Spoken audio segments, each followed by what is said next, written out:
All right, we do have a very packed agenda, so why don't we get going? First of all, I want to thank everyone again for joining us this afternoon and sort of officially kicking off the Lights On After School season. This year, we are referring to this year as our Rising to the Moment year, which really captures everything that after school programs have been doing. And the fact that we really want to make sure that this year in particular shines a light on all of the things that after school programs have been doing in our communities above and beyond what we do in a typical year. Our goal today is really just to give folks some more information and tips on how to hold a Lights On After School event this year. Looking at some of the registration feedback, I saw that people are definitely interested in holding virtual events, but aren't exactly sure what those events can look like or ideas for what those events should be. So we're going to hope to try and demystify some of that today. Next slide. We got an all-star cast of folks with us today. Ursula will be kicking us off to talk about just sort of the state of Lights On After School this year and some of the new opportunities and resources the Alliance has compiled to help folks out. We'll then be passing it off to Susan Stanton from Illinois, who is going to talk about how Lights On After School this year can be used for fundraising initiatives for your program.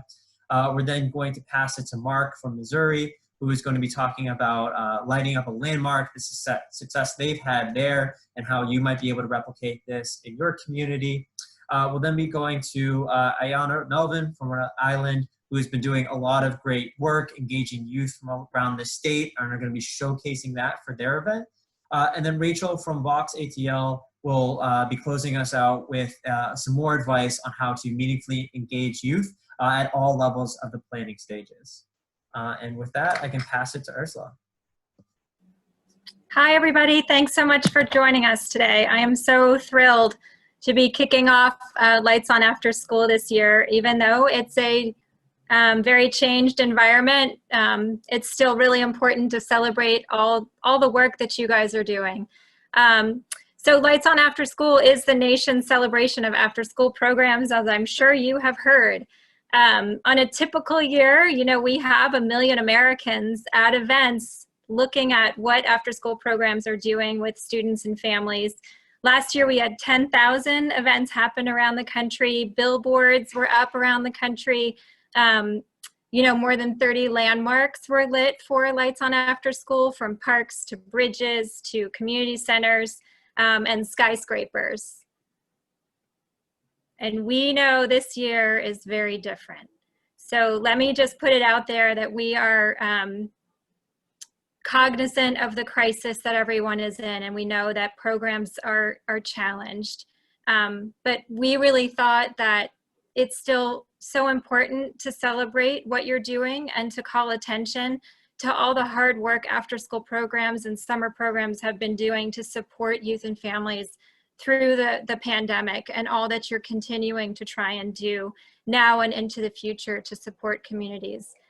So I want you to embrace this year as, you know, one where you do what you can, and we're here to help you do that. But we really felt like we've got to talk about what everybody's doing, because it's just so incredible. And we have heard about people organizing. You know, we have, I think, 1,600 events signed up so far, and participation ranges across the board. So, you know, we know that this isn't the year to do a giant carnival, right? But there's so many creative things people are coming up with. We've heard of a Zoom dance session, an art online, a virtual session, folks lighting up buildings, organizing an art walk, mental health workshops, sharing a STEAM project that students put together on social media. So we know you guys are creative, and we're here to help you figure it out. So just a couple things about Lights On. Why do this? I mean, I think this is, from a national perspective, we at the Alliance really try and make sure that we're educating our policymakers and elected officials, our parents and our educators on what after-school programs do. And I think it's the same for your communities. Lights On can often be a time where you can, you know, work closer with partners or develop some new ones to work on an event together, build awareness and goodwill in your communities, and have a moment just to celebrate and reflect. And of course, underlying all of this is always calling attention to the need for more resources for our programs and the important role that programs play as our nation really looks at moving forward through this pandemic. So I'm going to go over some real quick basics and some new things that we've added to help you this year. And then we're going to get to turn to your colleagues to hear about all the great thinking they're putting into Lights On this year. So your very first step is to go to our website and register. We've tried to make this simpler and simpler every year. You get to create an account that sticks with you every year so that you can just go up and update your information.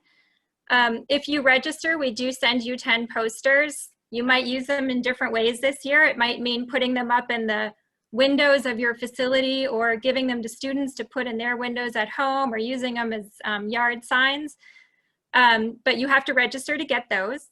We also send you weekly planning tips, and you're listed on our website, which is where we send policymakers and media to look for events to check out to see what's going on. It also means that when we're, communicating to the world, look at all the events happening, people can search and find your event in their community. So planning your event. We have, as you guys probably know, a pretty robust event planning kit on our website. We have updated that this year given the pandemic. So when you go to our Lights On homepage, you'll see a quick kind of tool that helps you think about the right way for celebrating for your program. So, ideas for celebrating with students in virtual or small groups, like how to hold a virtual event. And I'm just going to run through a couple screens to show you some of those in detail. But you see the little screenshot down here of the tool I'm talking about that can help lead you into some of the COVID appropriate planning tools on the site. So first, thinking about like a special activity to do with your students or in your community, we've organized a few in buckets that are actually listed. When you click on any of these topics, it will show what's appropriate for a virtual environment or what can be done in small groups if you're operating in person. We've also got a link to planning a virtual event. So thinking about if you wanted to bring your community together on Zoom or on Facebook Live, or even invite parents into a session you normally run with students so they can see what you're doing. We've got a full set of tools on how to think about doing that. And then if all of that feels a little too much, there's some alternate ideas. So thinking about if you're already running programs with students, you might do a special activity with them and post it on social. Maybe do a video message or a photo collage to showcase what you're doing still in a public way using social media, which I think is a huge tool for us this year, and I expect to see a ton of action on social media for Lights On. You can also do things in your community that are safe. So we can think about lighting up landmarks. You see a few on the slide here.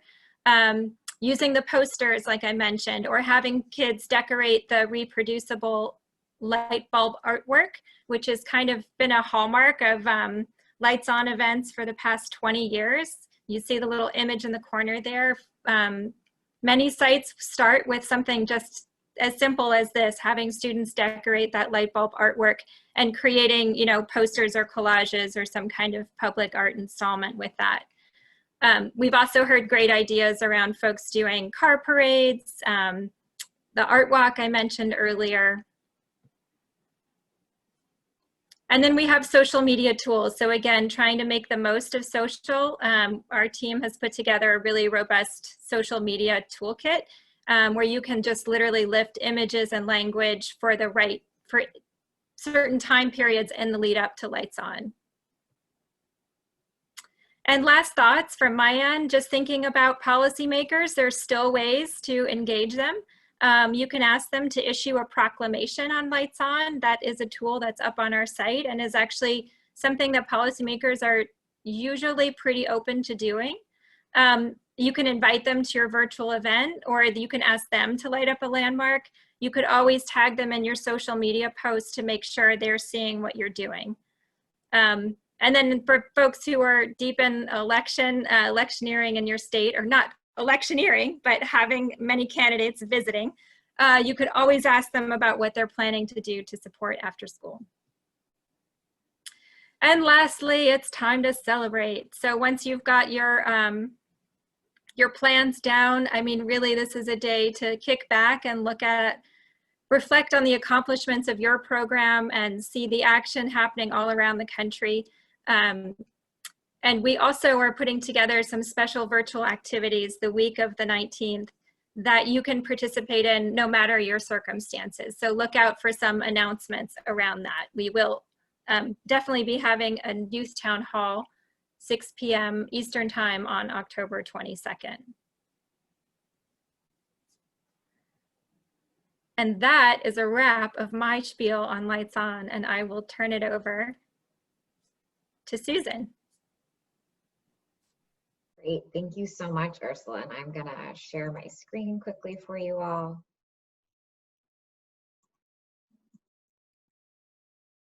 Okay. Well, thank you so much for that introduction.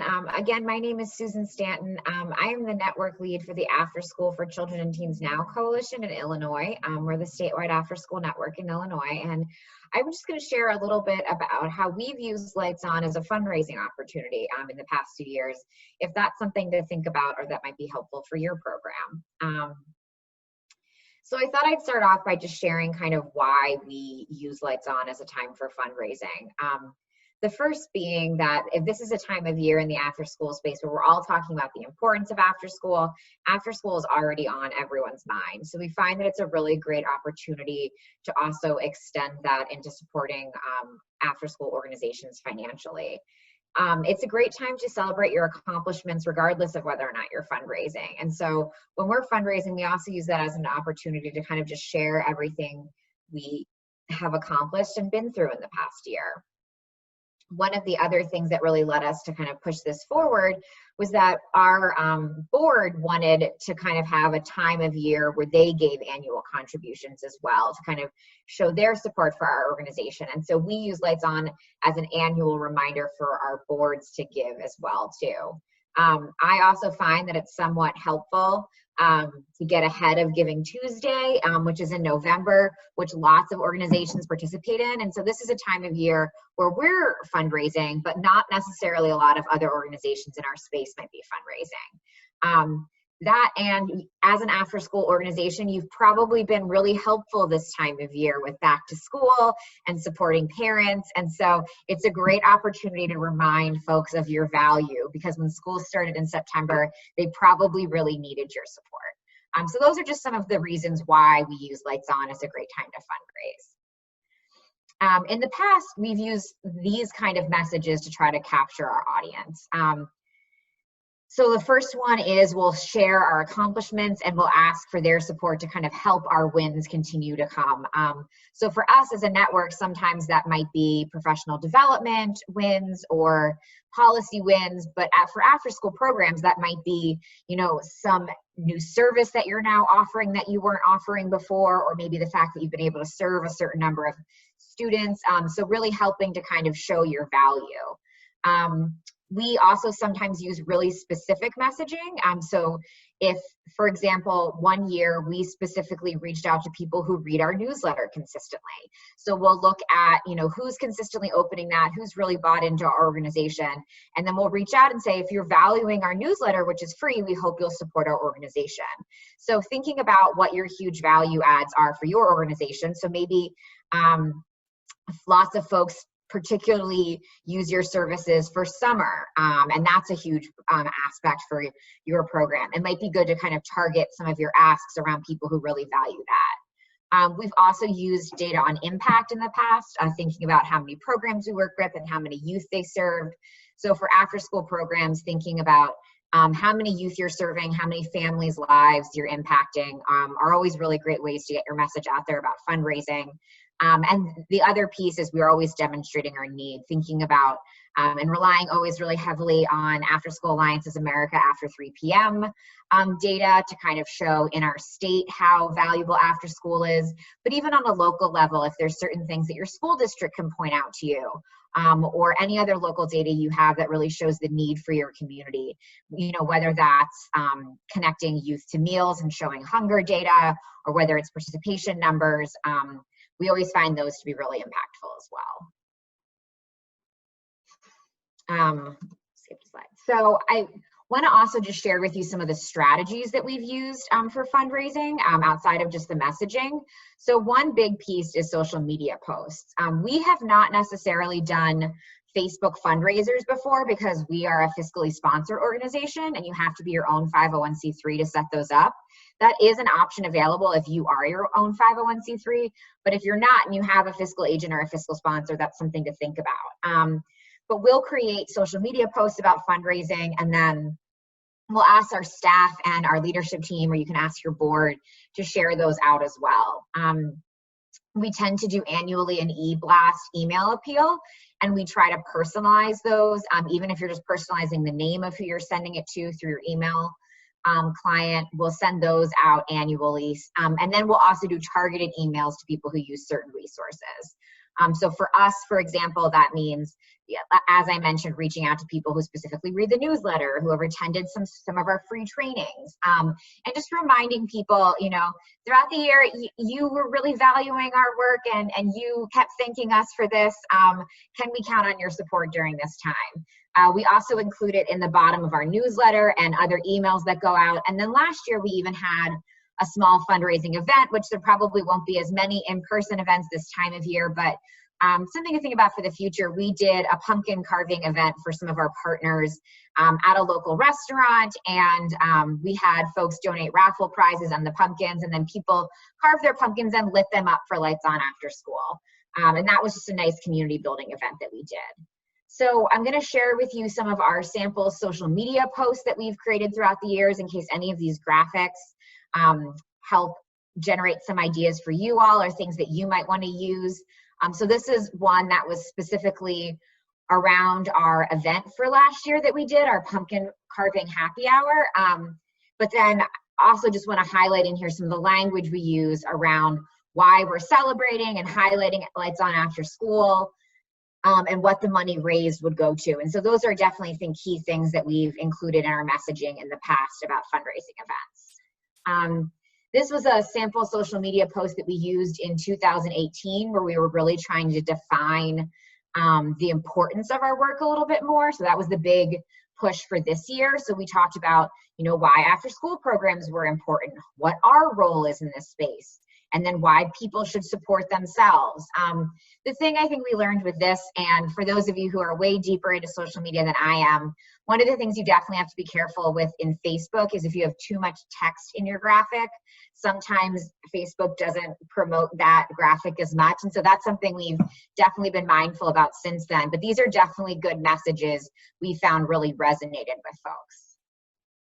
And then in 2017, some of what we did was just use Lights On graphics that were already in existence and then match them with our messaging as well. And so this is, I think, something that we also just tweeted out. And so mentioning what Lights On After School was and tweeting out the donation link and using the Lights On hashtag. We used an America After 3 p.m. Graphic as well, showing the need for after school in Illinois and then asking to support our effort to increase after school. And then, as I mentioned, we also called out some of the resources that we use, and we're like, if you like this resource, please also support us. So we did that for our quality standards and our newsletter. I also included some sample email appeals that we had in the past. This is one that, again, we were specifically calling out what we had done that had gone well in the past year. This is one that we put out last year because we found that we got a lot more response from folks when we included pictures of our team members and we included pictures of people that our members knew as well. So we included members of our team, us out giving presentations. And then this was what the email appeal looked like that went out. And then we tried to include by signature as well to make it a bit more personalized. This was our 2018 appeal, which again had that same graphic, really strongly leaning into what our accomplishments were. And then this is something that we've put out for the past couple of years, is that we'll also do a major e-blast just around Lights On After School and have the donation link just be a small part of it as well. And so we'll share out other resources for Lights On. And we try to give people multiple options. If you're not able to support us, via our fundraising and donations, then maybe also support us by sending out an action alert to your legislators, or maybe support us by liking us on Facebook. And so we'll try to give other people some of those options as well. Which brings me to my last point, which is if you have a board or an advisory council, sometimes our teams are small and you're only able to do so much fundraising on your own. So it's also important to keep in mind how others can help you in this work. And I know sometimes it's awkward to ask others to go out and fundraise for you, but we have also found it helpful to think about other ways they can help you outside of just asking for donations. And so maybe they'll solicit their networks or make personal donations, but maybe they'll also help you by reaching out to businesses or creating target lists, or just asking them to help at an event, or volunteer at an event, or invite people to come to something, or just sharing social media posts. So there's lots of different ways to kind of think about getting your other stakeholders involved and helping you amplify your message as well. And that was all I had. And if there's any questions, I'm happy to help with those as well too. Great, thank you, Susan. We'll kick over to Mark. Yeah, awesome job, Susan. And what I love about this is I was kind of scrolling through the chat box, saw some familiar names from Missouri, and then meeting new friends. I told I think it's B. Davis from Coachella, how would you like to be the director of an after-school program until you serve kids at Coachella? Now, that's pretty stinking cool. I don't care who you are. And then I also saw someone from South Africa. What I love about the after-school community is that the commitment and the passion to serve families all across now the world. And we do that in so many ways. And so I got really excited when I was a program director, when I started seeing this lighting up a landmark. When I saw the lighting up of the Empire State Building, I thought, how cool is that? But then I began to think about what can we do in our own state, but then it's not just about these large landmarks. What can we do in the local context? And so those were the things that really began to resonate with me on how we could then get involved at the local level and help smaller communities even do that and really raise the level of awareness of after school. And so that's one of the things that I started to do in the community in which I served. I was in the Branson, Missouri community, which is a big tourism area. I was at a program at Hollister, which is the twin town. And we recently, Susan, you'll get a kick out of this. We got a couple of years ago, 2 or 3 years ago, we got the old Ferris wheel from the Navy Pier in Chicago. It was disassembled and reassembled in Branson. So see, we reused it and everybody gets to benefit from it as they got a new Ferris wheel at Navy Pier in Chicago. So we're looking at getting that lit up. We had last year the planetarium in St. Louis, and just found out that one of our colleagues in Kansas City is getting the fountains lit up in Kansas City. She started talking about the colors and she said, I don't know if I want to put it yellow because that may look like urine. I know that's not PC, but anyway. And then she said, but if we do blue, it makes the Royals. What they've decided is, because the Chiefs have a big rival game that week, they're going to light the fountains red, but also try to get the Chiefs involved. And so Travis Kelce has been a supporter of after school in the Kansas City area. They're going to try to also do some contests around lights on tailgates and some things like that. So again, that's in a larger context. But what I love about this, it doesn't have to be that big grandiose. It could be whatever your local landmark is. And I even put in this text here that's from the Empire State Building to a county courthouse. You can see about doing that. And one of the things that I love about this, and I know Ursula mentioned that this is a really great way to engage policymakers. And I know sometimes that program directors and site directors and people on the local level don't see themselves as really comfortable with doing that because they don't see that that's something that's in their wheelhouse. But the other side of that is this is a great opportunity to engage your local policymakers at your city council or your county commission, whatever that may be in your local context. And they're still probably still doing in-person meetings. And so if you can get on the agenda of that county commission or that city council, and you can go to them and you can do a personal ask, that's a great way to do this, and ask them to do both a proclamation as well as light up a landmark. And these are ways in which you're really showing the value of what's happening in your community. And I think that from my perspective, this is one of the things that that whether it's a city hall, whether that is, like I said, a county courthouse, we're trying to get larger, more notable landmarks in our state from a statewide level. But also, if you can, I saw just a little bit ago on the graphic that Ursula had, if you had a local cinema that would put something on their marquee, that's amazing. Whatever you can do to call attention to that, and then take some pictures and then tweet that out. Use social media to get that out. All of that is calling the attention of the great work that is being done by before and after school and out of school time professionals serving the families in your local community. To me, that's what this is really, really all about. It's about showing the value that we bring to serving kids as well as serving families. So that's what that is if you have any questions, feel free to ask me.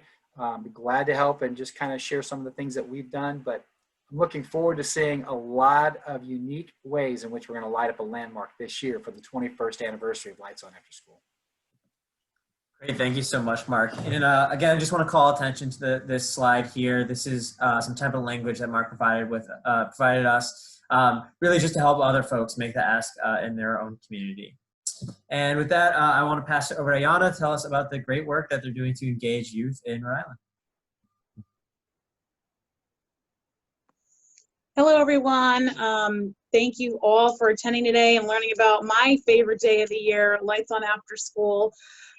It's one of my favorite days because we get to engage youth, showcase their work, and also celebrate after-school programs at a national level. And it gives such amazing clout to talk to people and say, hey, the Empire State Building is lit up and these other landmarks are lit up in celebration. And so, Mark, thank you so much for your fantastic presentation.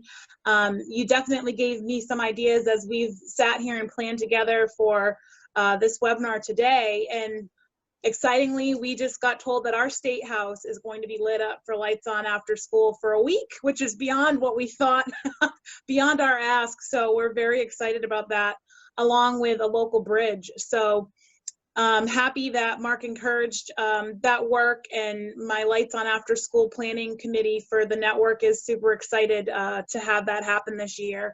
So, one of the things that we do in planning is we've always had a small group. And when I came on board, I've always been used to having a lot of youth involved in hiring staff, involved in putting together governance boards, and being on the governance board, and always just having their hands on in programming, from coming up with content all the way to having a youth advisory committee or a youth empowerment committee, whatever they want to call it, right? And so this year has been such a challenging year with the pandemic and the racial unrest. And in Rhode Island, a lot of our young people just stepped up, and especially those young people that were in our after school programs, and really wowed us. And so we want to celebrate them this year. So our main focus for our Lights On After School event is young people, and we had to think about, okay, how do we go about doing this? Well, one of the major things that happened right after America reacted to George Floyd was our young people got very loud about distance learning. They got very loud about not having a voice at the tables that create decisions and make decisions for them in their education.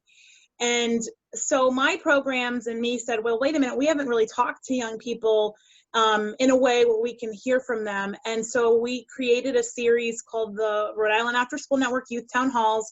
We had 3 of them, and it allowed for youth to be a part of the planning process, come up with everything that you could think of for the youth town halls, including how they ran, who was going to be on them.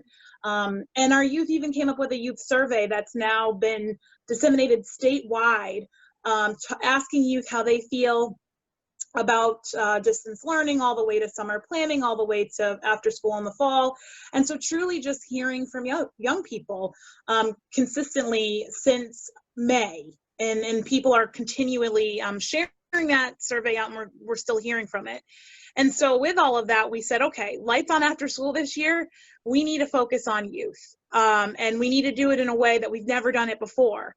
So we have come up with our group that's made up of several different organizations, and even has some young people chiming in, that our keynote speaker is going to be a young person. So we have our keynote speaker. She is a senior at Classical in Providence, and she's excited to share her message of what is so important about after-school programs, including that she thinks it should be the model for education formally and informally across the state. So we're excited to hear from her. We have youth performances. One is a statewide recognized youth poet. She is also a high school student. And then we're going to have dance performances from our students. And this is done at a state level instead of just at a site level, where youth are really just leading the event. Now, my counterpart who's talking after, she has done youth work for so many years, and is a product of youth work. And she has different tools and techniques that she's been able to utilize to really engage youth in a way where they feel empowered and they feel like they have decisions when they're planning any type of event, not just Lights On. So I'm looking forward to hearing from her, and you all hearing from her today. But what's important about, Lights On After School is that here in Rhode Island, one of the things that we noticed is our young people were moving a lot faster than our adult tables in the summer.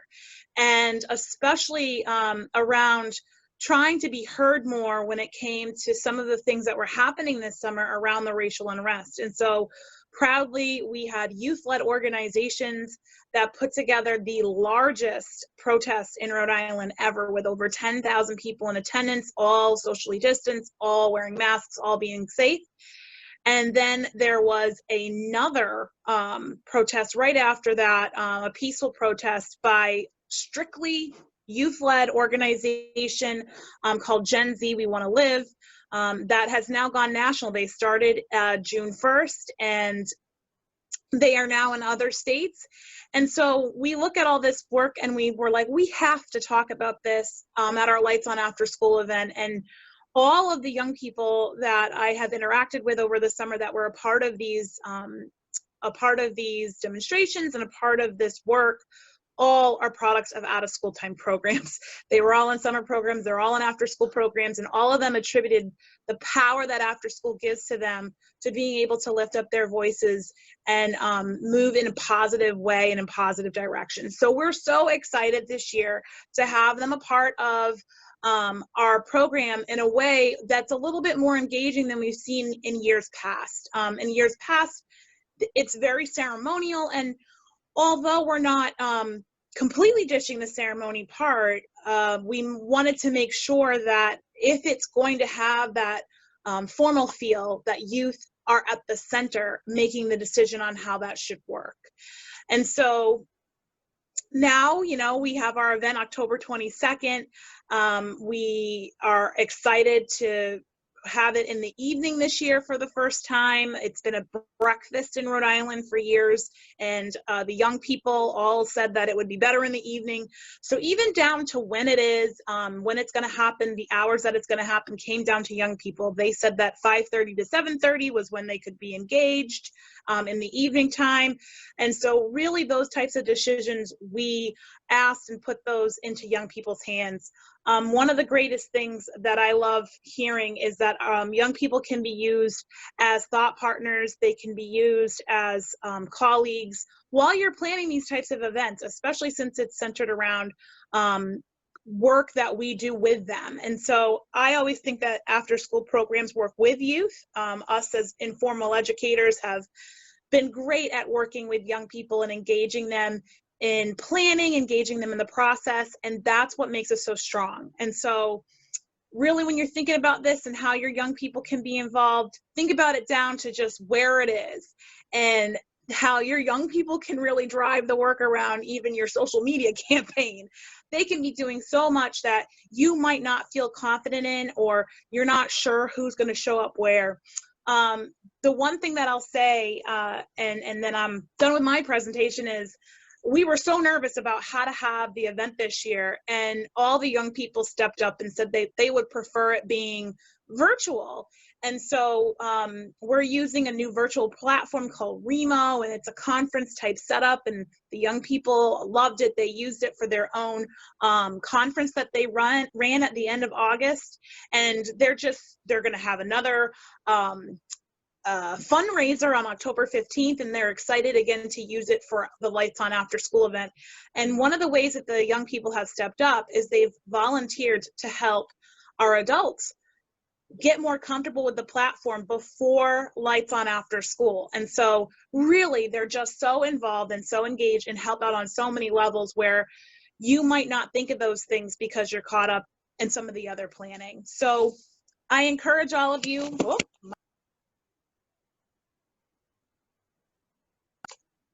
to join in the Lights On After School, when you're planning your Lights On After School activities, to have youth join in all of the planning as much as possible so that you can have a really successful event where you can have youth and adults there.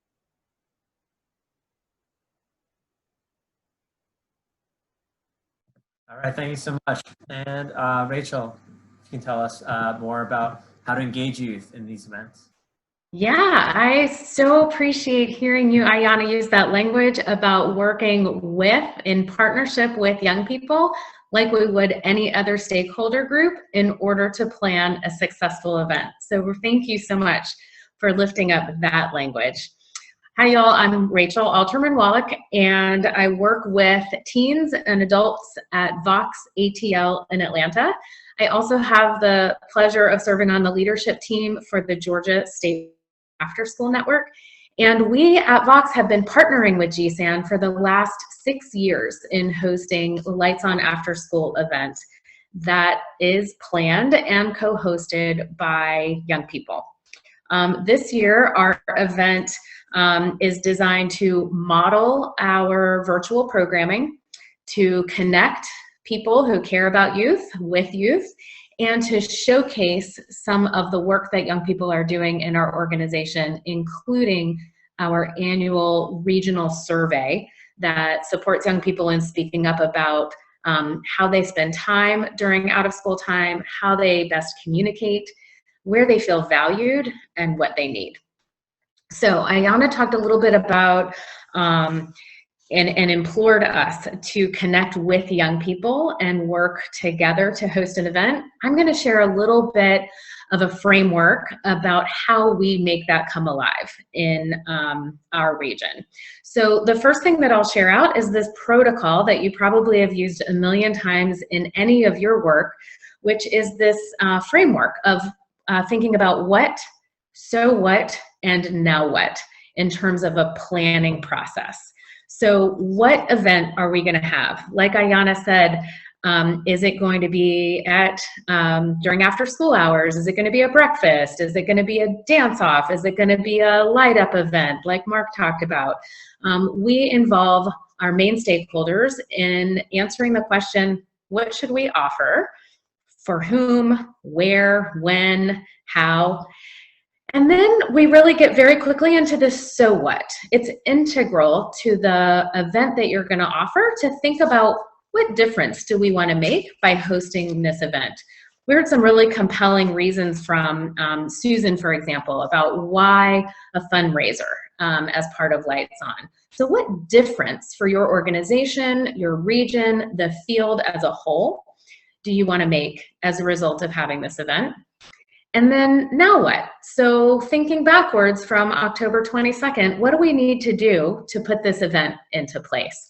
All of that happens enthusiastically, reasonably, and with creativity when you involve the young people who are in partnership with you for that work.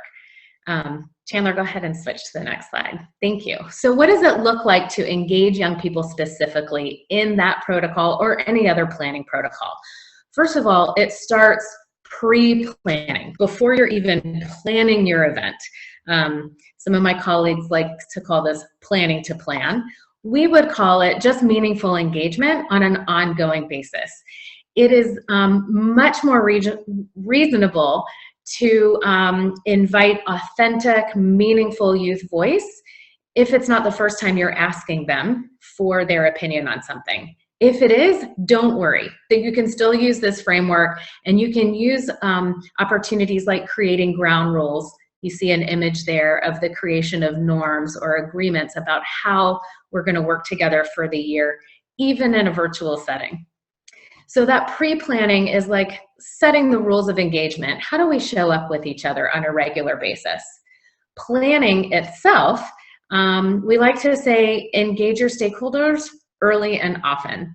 We create a planning team, a multi-generational planning team where young people are setting the stage and taking the lead, but it's not void of contextual supports. We like to say that when everybody brings their expertise to the table, that's where the magic happens.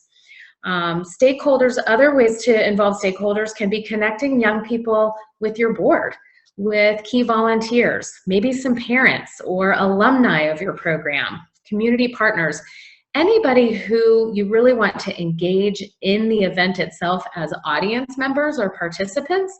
It's great to have meaningful representation and participation in the planning process. So as part of that planning process, one of the things that we do is we ask those stakeholders, starting with youth, what they want people who are attending the event to think, feel, and do. In the in-person space, that might look like butcher paper up on multiple walls with a bus stop activity. It might look like a lot of whiteboarding. Maybe it's Post-it notes and then swapping around. In the virtual space, that can still happen. And one of the tools that we are using during this year's planning session is a Padlet. Mark, if you don't mind clicking on the bottom of the slide, it can show you in real time the tool that we used with our board committee, which involves youth and adults. So if you've never used Padlet or some of the other digital brainstorming tools, we'll have names and what they're good for as part of our handout at the end of this webinar today. But this is just one way that we did some brainstorming virtually and in real time to engage lots of people's voices. Thanks. If you'll scooch on back to the slides for a visual. So after we start establishing what is this event and why are we going to have it anyway, what difference do we want to make, we think about who should attend that event and what we want people to think at the event or learn, what we want them to feel while they're there, what we want them to do while we're there to make that difference, and maybe even what we want them to do after they leave. Then we get into real tactical planning. That's the next slide. We really work with young people to start doing that backwards planning, and we have them think about, well, what are the activities that you want to have happen at this event, whether they're in person or virtual.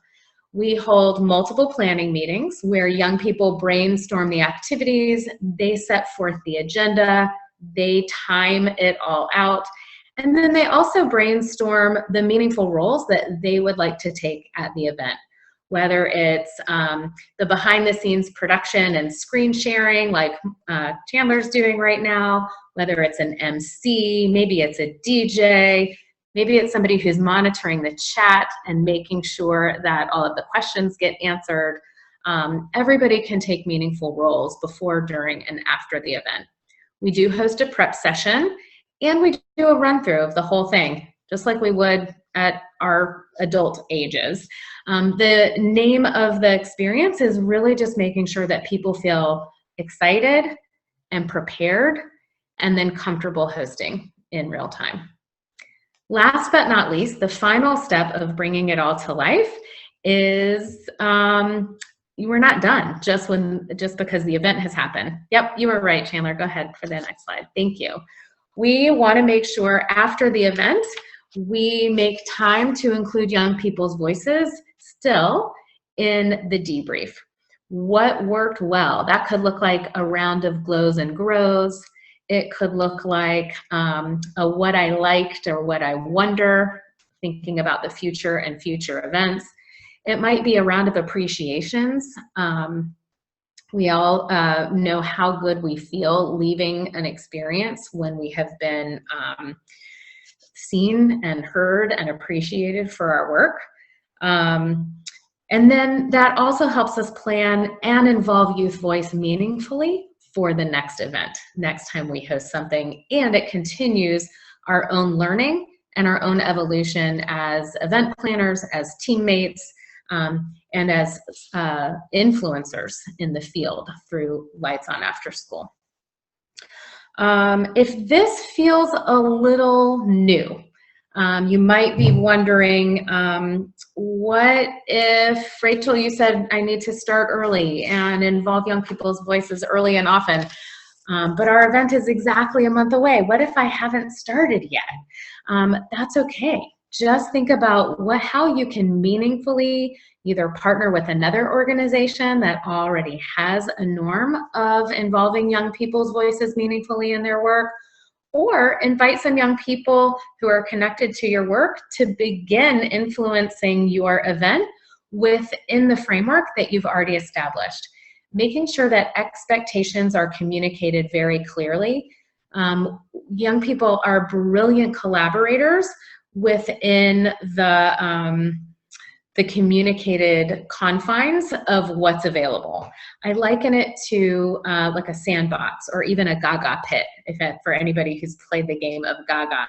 It's like a little dodgeball within a framework. So you know what your framework is. If you've already decided on your date or your time or your keynote speaker, but you'd like some young people to meaningfully connect with you and help make your program come alive, you can still do that by defining what are the parameters that have already been established and where are the creative licenses, the room for playing around, and then meaningfully implement those ideas.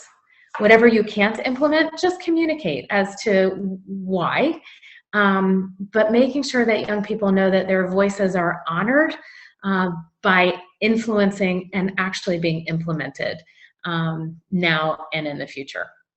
Another way that we honor young people's voices is we do give them an honorarium for their facilitation. So making sure that we are celebrating, inviting, implementing, and then appreciating on the back end.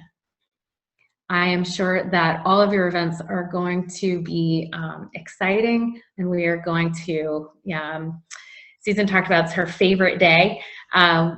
It's one of my favorite days too, because we really can lift up young people's voices in their leadership as leaders right now, not just with the promise of tomorrow, but it really helps us influence the field and show by modeling the incredible work that the after school space is supporting, leading out on, and enabling, especially right now during this very important time.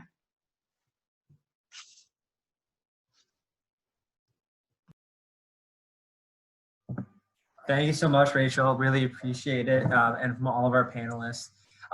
So before we go to questions, I do just want to give a reminder that the recording of this presentation, as well as the slides and all of the resources, including the handout that Rachel mentioned, will be shared with you in a follow-up email, either later today or early tomorrow morning.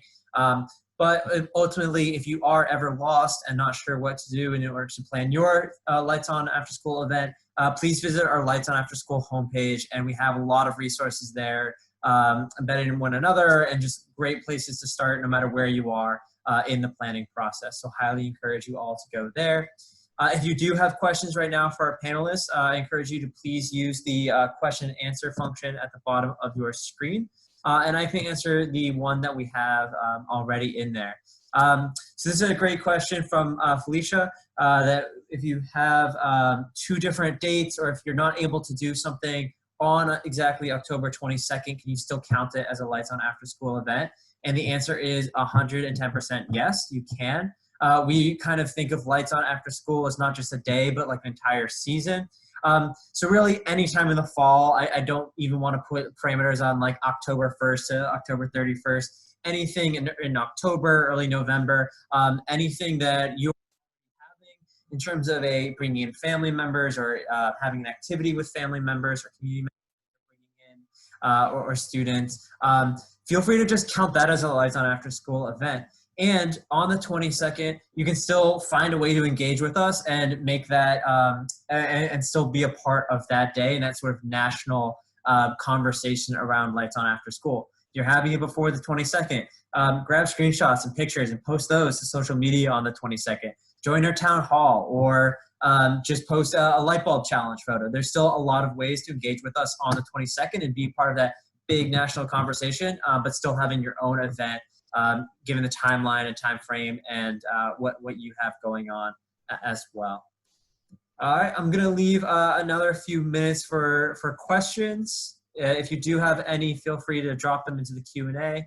Do we have any final thoughts from our speakers that want to share final motivations or anything like that before we let people go?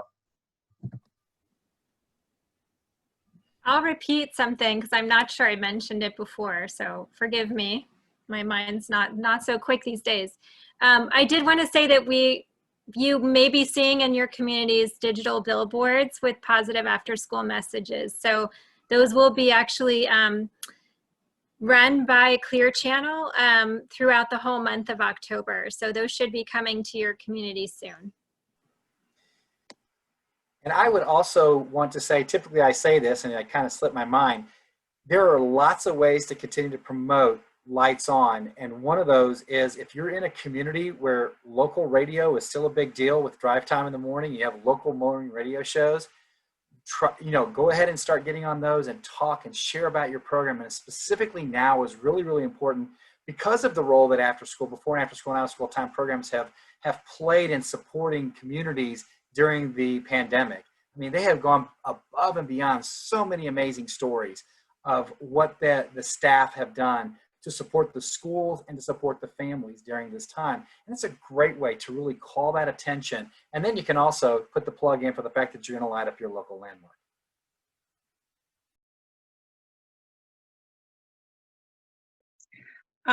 So folks are asking about the youth town halls that we ran this summer. If you want to watch them, they are on the Rhode Island After School Network's Facebook page.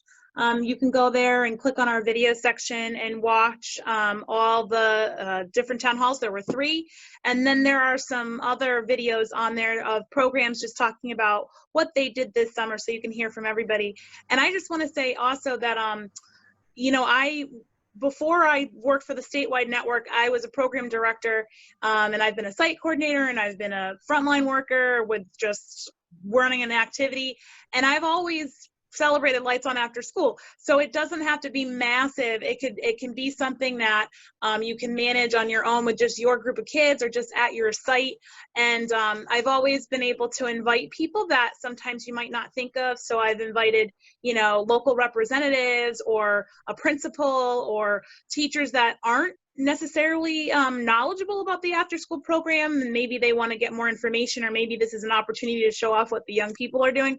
So I want to say that it doesn't matter any event, big or small. It's just so fantastic to just all celebrate in the same week, around the same time in October, around the same month, our wonderful and fabulous field.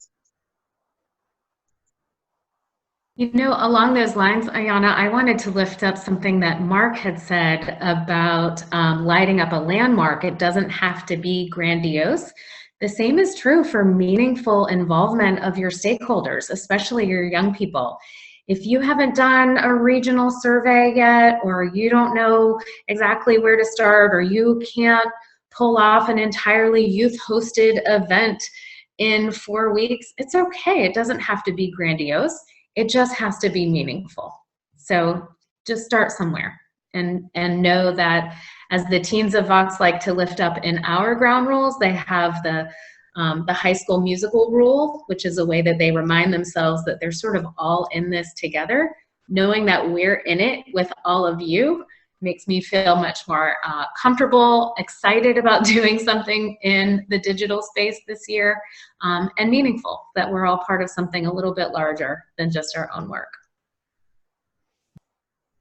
Yeah, that's an excellent point. Thank you. And also just want to say too, we'll make it easy for everyone and grab that link to the videos from Rhode Island and just add that to our follow-up email as well, to encourage people to go take a look at those. All right, I'm not seeing any more questions come in, so we will close the room now. Just want to say thank you one more time to our amazing panelists for sharing their expertise. Big round of applause for them. Thank you. And again, just want to say that including this follow-up email, we are here for you, and we want to connect with you. If you have any questions or issues that come up throughout your Lights On planning process, please reach out to us, and we are here to make it easy for you. And don't forget to register is the final thing. All right, thank you, everyone. I'm going to close the room.